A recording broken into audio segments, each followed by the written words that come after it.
This is my presentation about my final project for this class, a project I'm calling Translating Democracy, Ideology, Genre, and Spanish Stylistics. So let's get started.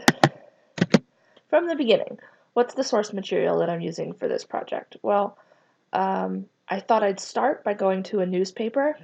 The linguistics and stylistics of newspaper articles are fairly simple and unique, and I thought that would be a really good sort of stylistic genre to compare to another text about the same topic.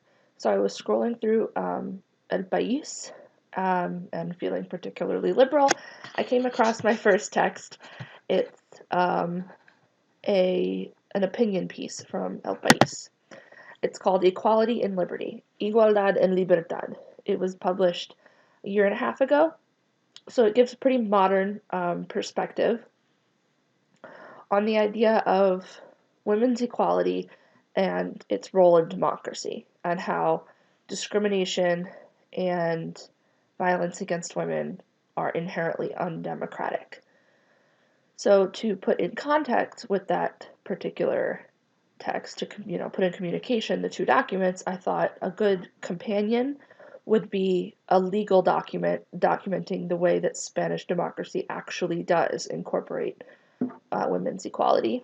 So after some conversation with a Spanish legal translation expert, I found Organic Law 3, 2007, or as its Spanish name is, Ley Orgánica 3, 2007, de 22 de marzo para la igualdad efectiva de mujeres y hombres.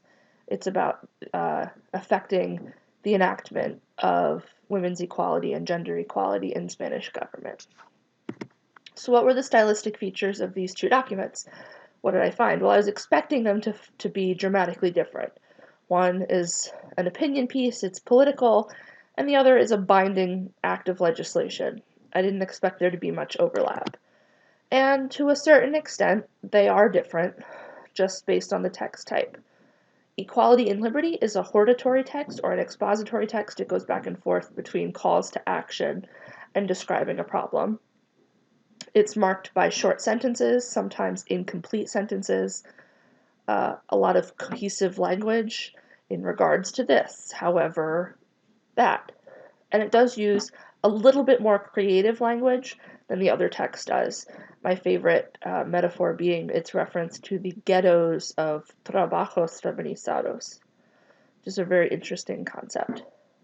The law, on the other hand, is procedural document. It's binding, so it's got to be worded in a very particular way. It uses formal language, technical language in certain parts, and interestingly, it is characterized by its use of the future verb tense as opposed to the present and past tense of the other text. But with all of that said, what I ultimately found was a lot of overlap between the documents, more than I was expecting. And that overlap comes in the form of their accessibility.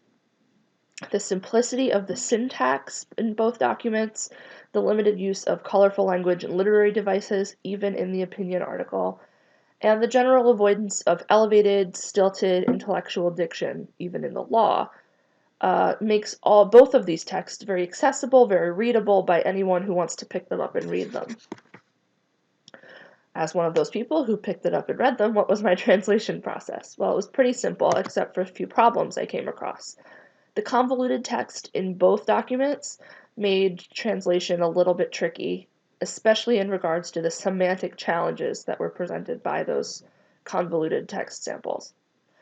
There were some words I was unfamiliar with in this context, transversalidad being the ultimate problem for me. I could not figure out what that word was meant to connote in a legal document. And of course, the incomplete sentences presented a problem too. But I was able to use very specific and discrete tools to solve those problems depending on the text type. I found that in Equality and Liberty, I was using a lot of modulation, changing the verb tense, changing it from passive to active voice, that kind of thing, in order to make it sound like an act of journalism like we would expect in English. The other text, however, I used a lot of transposition. Because it's a binding document, I couldn't change the meaning of the words around too much.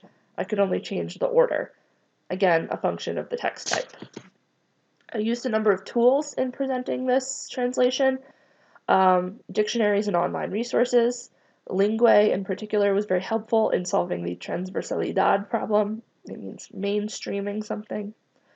I used parallel texts. Our peer review was very helpful, and I did consult a subject matter expert, my sister, who is a journalist and writer and a staunch feminist. So she seemed like the perfect choice to help me read through Equality and Liberty, and her comments were incredibly helpful. So what were the results? Well, I'll read now a paragraph from Equality and Liberty. It's the second paragraph shown on the screen right now. On the legal side, the laws and measures taken against gender-based violence are managing to raise awareness within society and to public authorities about the need to effectively protect women.